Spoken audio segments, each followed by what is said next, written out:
the PhotoFast 4K Gamer Pro, and the Marseille mClassic. Two devices that you could use separately or together to create a variety of upscaling results.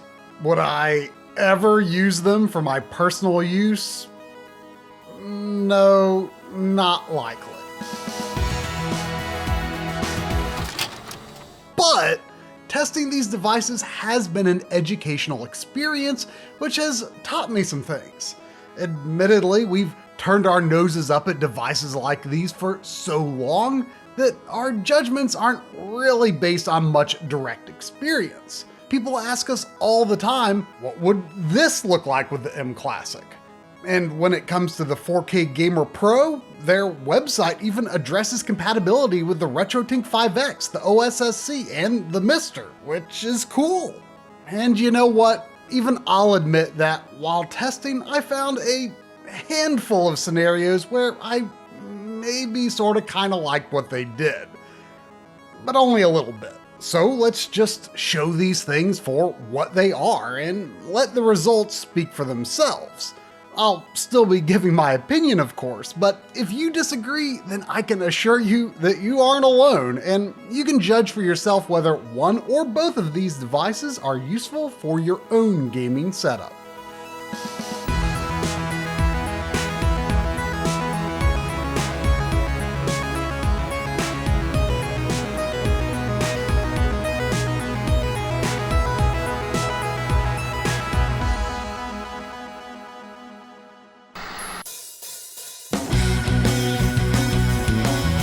First things first, both the 4K Gamer Pro and the mClassic claim to add no input latency, and as to whether that's true or not, I'm going to pass the buck this time and suggest that you check out Bob's lag analysis over on the Retro RGB YouTube channel that he's done for both devices, since we trust his methods. The short version is that lag does not seem to be a concern with the 4K Gamer Pro or the mClassic, providing close enough to zero added latency and no dropped frames. So here we're just going to be looking at, well, what the picture looks like. The primary intended use case for both devices seems to be improving Nintendo Switch visuals, so there will definitely be a lot of Switch here, but people are also always really curious about how they perform with stuff like GameCube, Dreamcast, other upscalers, and the Mister, so we'll be looking at that too. Now, just to be upfront here, I do have to mention that we were sent a review sample of the PhotoFast 4K Gamer Pro, while I did buy the Marseille mClassic myself. For whatever reason. The 4K Gamer Pro was funded through a Kickstarter, and while the team's claims are pretty grandiose and I don't love how they present the results, it is at least more palatable than Marseille's even more opaque and magical approach. That said, I suggest you don't get too sucked into either company's marketing, because the reality of the end result is actually pretty simple to analyze, regardless of any claims of cutting-edge enhancement tech or next-gen advanced processors. One key point to keep in mind is that the 4K Gamer Pro can only process 1080p signals and output them as 2160p. No ifs, ands, or buts as far as I can tell. If you do send any other signal, such as 480p, 720p, or 2160p, the 4K Gamer Pro will simply pass the signal through, which is certainly good so that you don't have to unplug anything just to play systems and games that don't output 1080p. When taking that 1080p input, the 4K Gamer Pro has 4 ways of handling the output, and all modes are switched and indicated by the single LED button on the device. If the LED is off, then it simply passes the signal through, although do be aware that the 4K Gamer Pro may interfere with your TV or capture card's ability to correctly detect the source's RGB range. So you may have to manually adjust the black level or RGB range setting on your TV to ensure that you aren't getting crushed blacks or blown out highlights or washed out colors. Pressing the button will then cycle through 3 processing modes, each indicated by an increasing level of LED brightness. I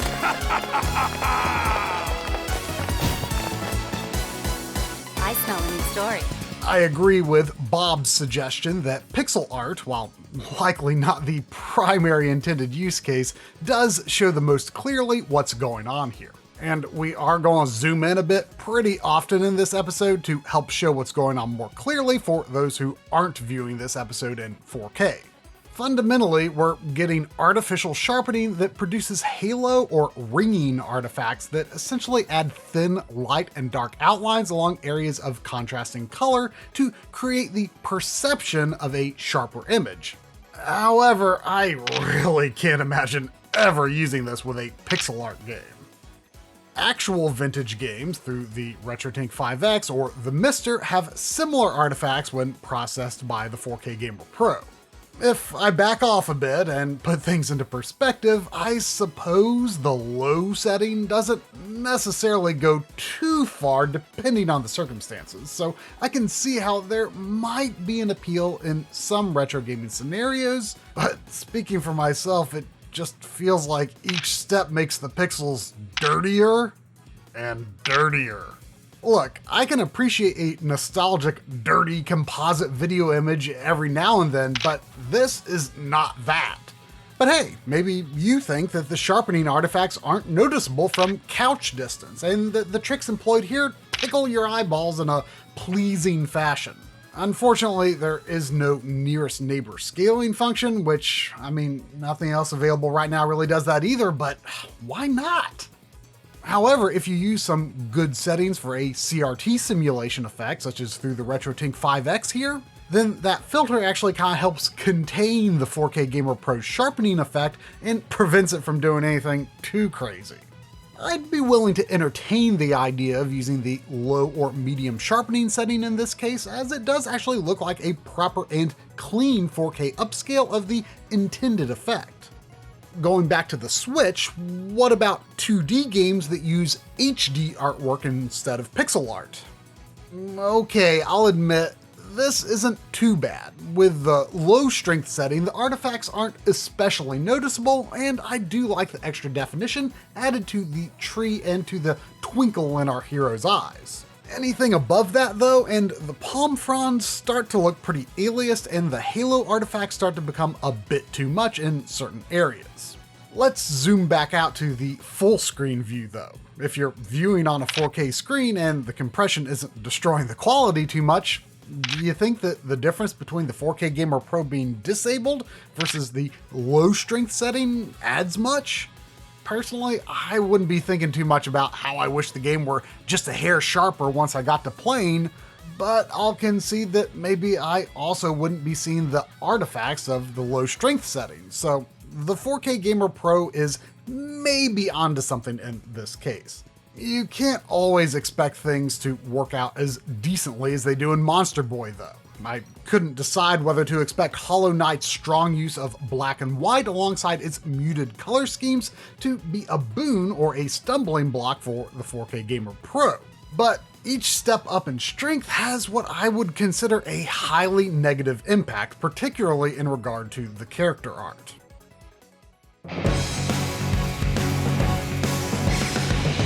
When it comes to games with 3D graphics, something to keep in mind with the Switch is that games with sub 1080p resolutions and minimal anti-aliasing, if any anti-aliasing at all, are extremely common. So when you sharpen the image, while you may perceive fine details and surface textures more easily, jaggies along edges of contrast will also become ever more apparent.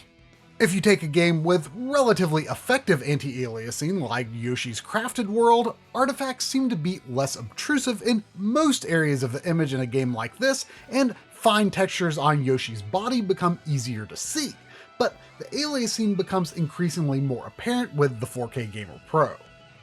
I recently tried out Harvestella, an Unreal Engine game with an extremely aggressive temporal anti-aliasing technique, which often results in a soft image, but with supremely clean polygon edges for a Switch title.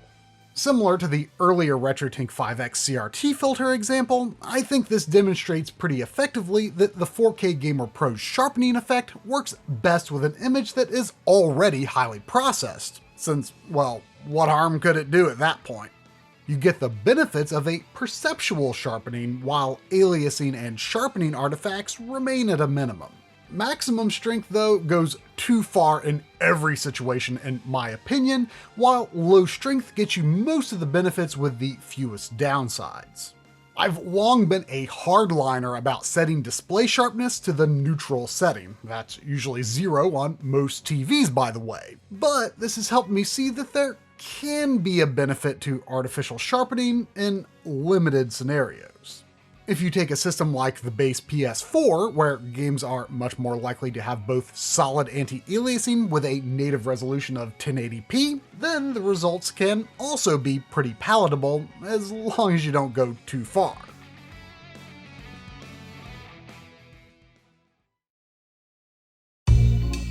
Speaking of systems like PS4 and Xbox One S, if you output 1080p with HDR enabled, the 4K Gamer Pro can accept and process HDR signals, but that is the extent of its HDR capabilities as far as I can tell.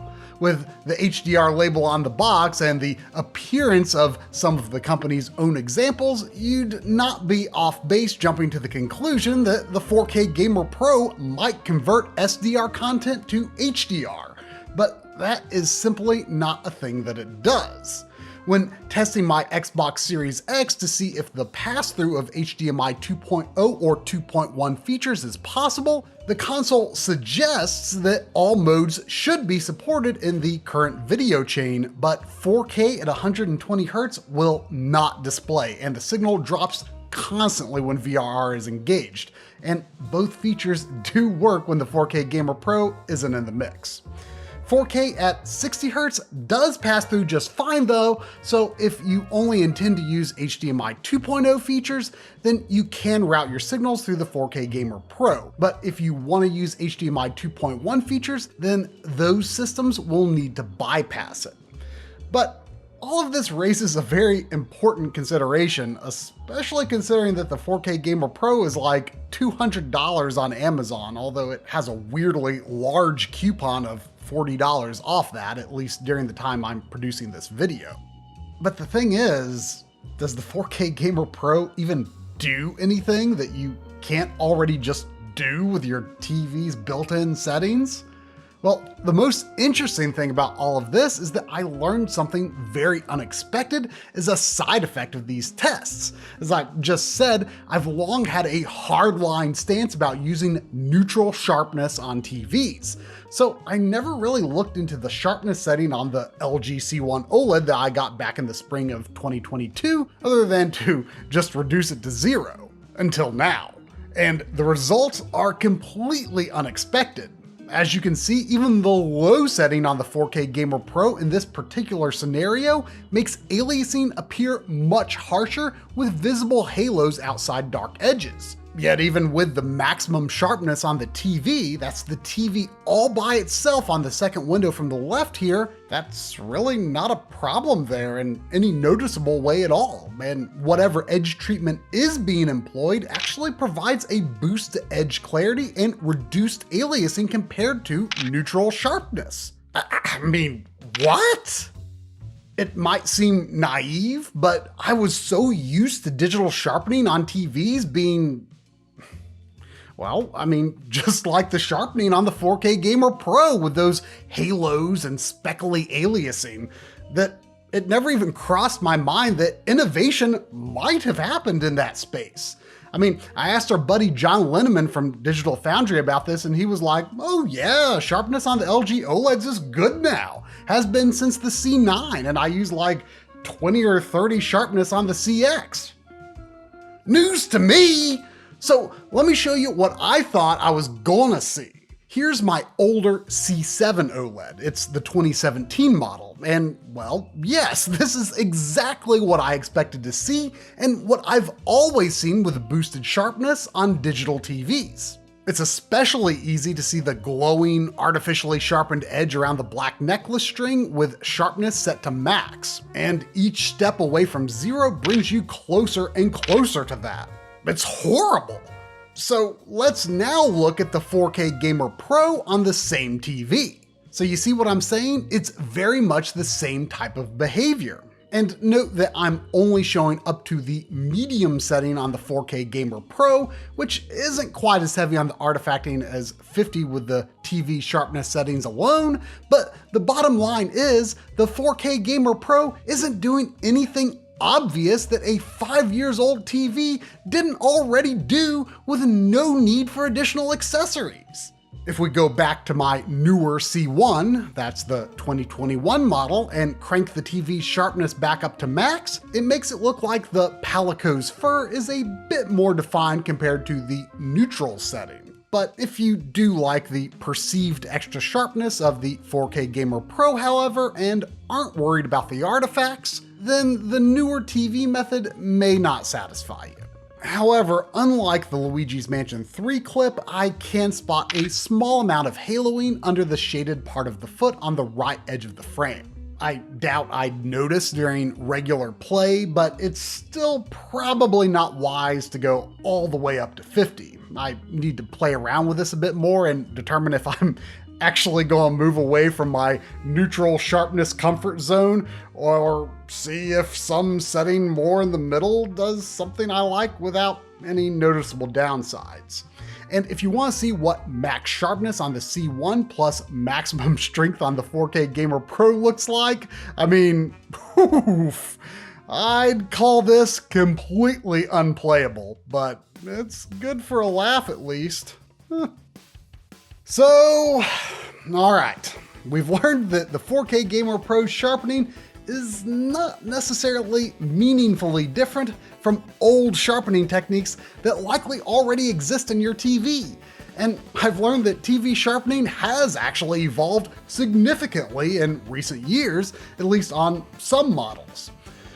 All that being said though, I was talking about this with Bob, who's tested way more TVs than I have, and he pointed out that some TVs have much worse image processing than maybe what I'm used to. And certainly a lot of computer monitors have really bad scaling from lower resolutions if that's what you play on. And you may even be able to reduce input lag by feeding a 4K signal to a native 2160p panel in case that your display doesn't have a speedy handling of 1080p sources. That's where the no added lag could really shine. So if you do like this filtered, sharpened look and you can't quite get what you want out of your display settings, then maybe there really is something here for some people. I can admit that maybe a teensy touch of the 4K Gamer Pro sharpening is okay on images with effective anti-aliasing or other filters. Maybe. Another use case that I thought of is if you'd like to capture your 1080p games in 4K for streaming or uploading to YouTube with sharpening pre-applied. But you can also just do that with filters and OBS, although the default one is a bit bad. Maybe there are better sharpening plugins, I don't know. You want to know what else OBS does? Nearest, neighbor, scaling. Apply point filtering and integer scales in OBS today. But hey, it may just be a trick of the eye, but if the 4K Gamer Pro's brand of sharpening works for you, then it works for you. So use it if you like it, really. But just as a favor to me, try to stick with the low strength setting if you do. Well, this looks great, a bunch of comments would inevitably say. But how would it look with the mClassic? Well, if that's you, then this is the moment you've been waiting on for years. Or maybe dreading. Unlike the 4K Gamer Pro, the mClassic takes resolutions up to 1080p and outputs them at 1080p, purporting to add anti-aliasing in the process.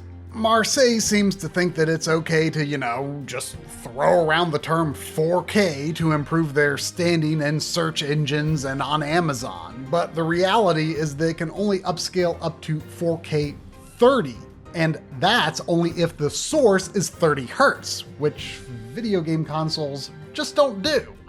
1440p 60 is possible if the display is native 1440p, but that won't work under normal circumstances on a 4K display, even if that display does accept 1440p. So let's be clear, you should consider this to be a 1080p output device for almost every plausible application. The mClassic definitely does process the image in some way, but as you can see here, or can't see, the method used does not always handle jaggies as effectively as you might hope depending on the circumstances, with nearly invisible results in the tourist here. So it's hardly the same as injecting modern anti-aliasing techniques at something like base PS4 quality levels into Switch titles. It's just not. Let's be fair to the mClassic though.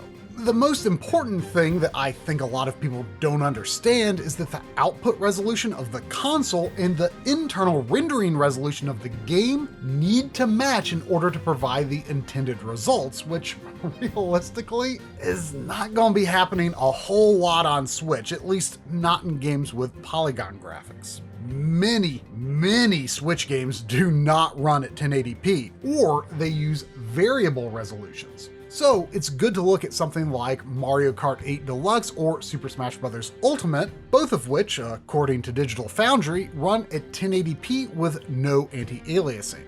The mClassic is most effective at subduing aliasing along strong diagonals like the checkerboard starting line or along rounded shapes like the Toad's mushroom cap. But it's much less effective along lines that are more vertical or horizontal, like the concrete pillars or the glass windows. This very 1080p game plus 1080p console output without pre-applied anti-aliasing is the exact thing that the mClassic is intended to excel at. And sure, it is doing something, but I personally feel that the improvements are too minor to justify the roughly $90 to $100 price tag or the risk of adding artifacting to other areas of the image. Case in point, the bold flat colors of the Sega Ages Switch version of Virtua Racing shows a lot of artifacts along blue and red edges, likely suggesting a reduction in color processing bandwidth at some point in the pipeline. But admittedly, it's usually not quite this obvious. There are absolutely times where the mClassic seems to perform the intended effect even without the output resolution and game resolution matching. But the point remains that when using 1080p on the Switch, most 3D software is not configured in the way that works best with the mClassic. For games that tend to run south of 1080p, you might be tempted to think that setting the system output to 720p when docked could help. But in this case, I think 1080p still turns in the best result, especially because ringing edge artifacts become more noticeable with the mClassic at a lower resolution. Even though Astral Chain here can't hit 1080p, there's still a greater impact than we saw on The Tourist. And the mClassic does have a worthwhile effect on like the glowing B2 side. But something I've always thought when it comes to the Marseille products is that aliased objects in motion, like the idling stance of the player character here, they still feel like they have speckly edges because the mClassic is just turning the speckles into blobs. So while still shots may look improved, they still warble in motion, which I feel ultimately results in little gain, even in the best of scenarios. That's just how my eyes and brain see it though, and it certainly does seem like a good number of people feel otherwise. When it comes to 2D content, if we return to the example of Hollow Knight, where I already concluded that the 4K Gamer Pro sharpening was a detriment, the mClassic actually does here what I would generally consider a slight improvement, particularly in regard to cleaning up artifacts that naturally exist along the inked lines of the main character. But in most 2D art games, especially without zooming in, I'm pretty sure most of us would be hard-pressed to notice the difference. Without labels, can you tell if the mClassic is on or off in this clip from Yoku's Island Express? What about this one? Well, if you must know, it's currently off, but the mClassic was on in the previous clip. And we can agree to keep the mClassic far away from HD pixel art games, can't we? We agree on this, yes? Because even if you hate pixels, it's not like this really blends them anyway, since the resolution of the base artwork can't match the output resolution. You can also, of course, use the mClassic with systems that primarily render resolutions at or around 720p, which is especially notable for the PS3, since it does output 720p for most games, even if the system is set to 1080p. I guess I'll just leave it up to you to decide whether the difference for 720p content is dramatic or not. I'll admit that it certainly can clean up jaggies along cell shading outlines pretty decently in some situations. One major area where Marseille fans often claim that the mClassic performs its most transformative work is with 480p content. And you know what? I can totally respect that viewpoint. Jaggies are arguably reduced to a more helpful degree when the mClassic is paired with 480p content than in any other scenario. Despite popular belief, GameCube and Xbox actually just have flicker filters for the most part. Generally, it's not something that would fit with the modern definition of anti-aliasing. And while I'm not so sure that the mClassic should be considered true anti-aliasing either, there definitely is a significant impact on the image, although whether it is for the best is a matter of taste. Aliasing is not comprehensively eliminated by any means, and some finer details are smudged or altogether eliminated, but the overall result is certainly interesting. I wholly disagree with the notion that this brings the image closer to a CRT experience, and I still dislike the halo/ringing type artifacts, but 480p remains a challenging resolution to handle in an appealing way on modern displays. So if the mClassic is the 480p solution for you, then there ain't a thing in the world wrong with that. As for 240p, well, getting a stable 240p signal over HDMI is a pain in the butt as it is, but even if you do go through all the trouble, as far as I can tell, the mClassic does not seem to affect 240p signals in any visible way. So if you're staunchly anti-pixel, then it doesn't seem like this is going to be your fix. I don't think I'll be proselytizing for the Church of Marseille anytime soon, or likely ever.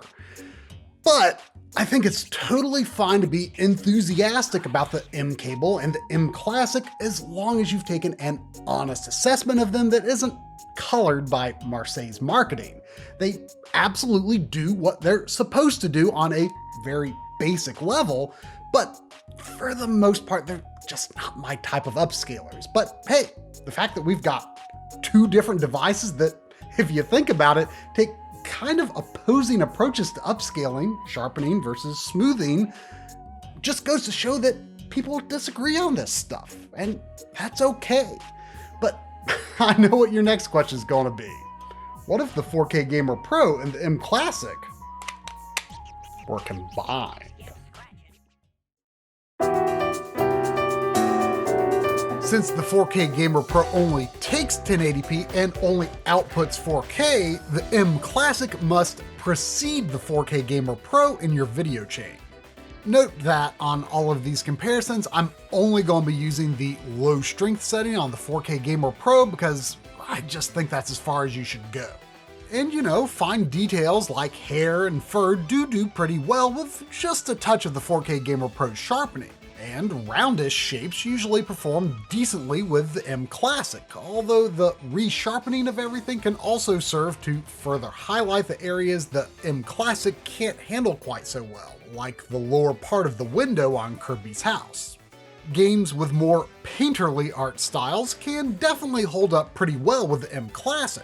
I'd say that Skyward Sword HD generally benefits from it, while the 4K Gamer Pro probably does more harm than good in situations like this where the textures generally lack definition to begin with.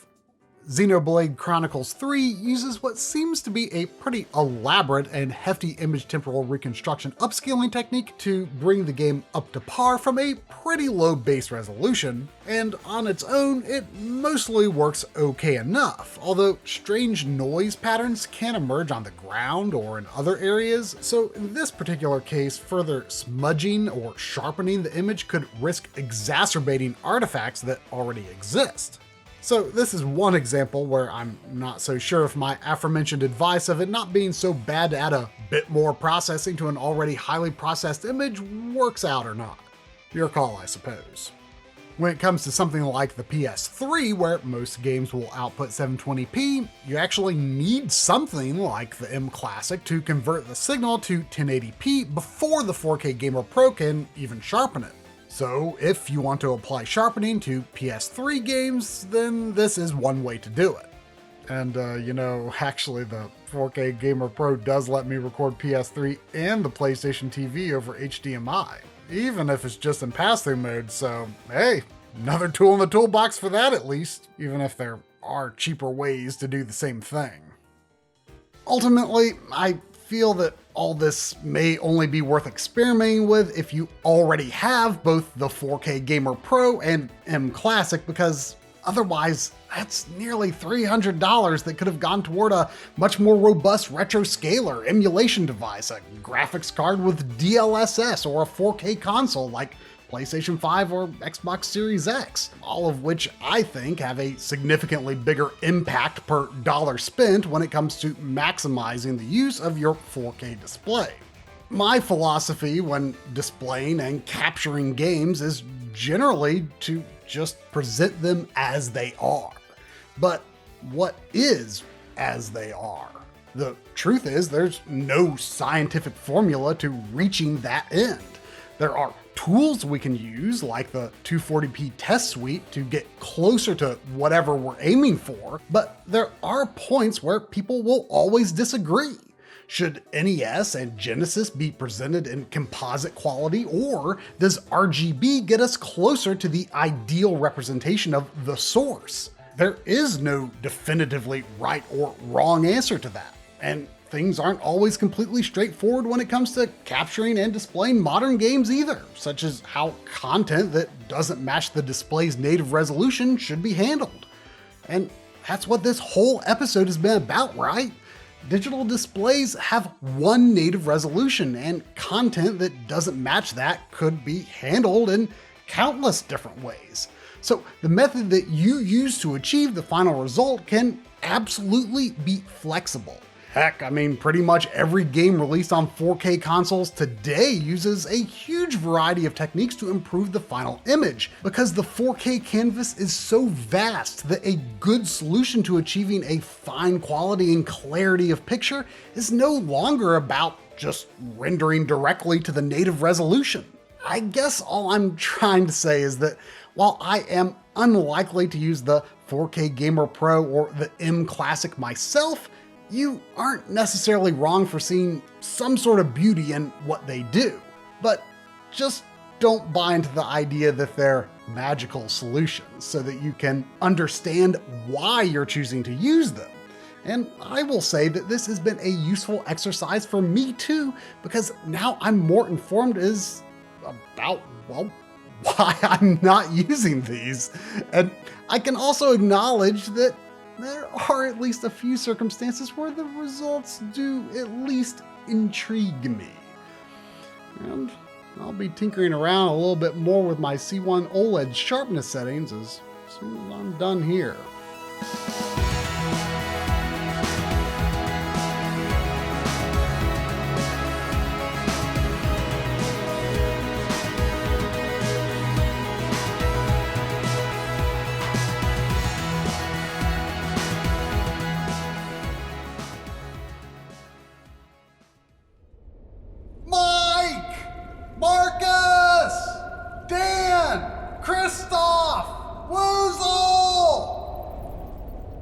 Save us.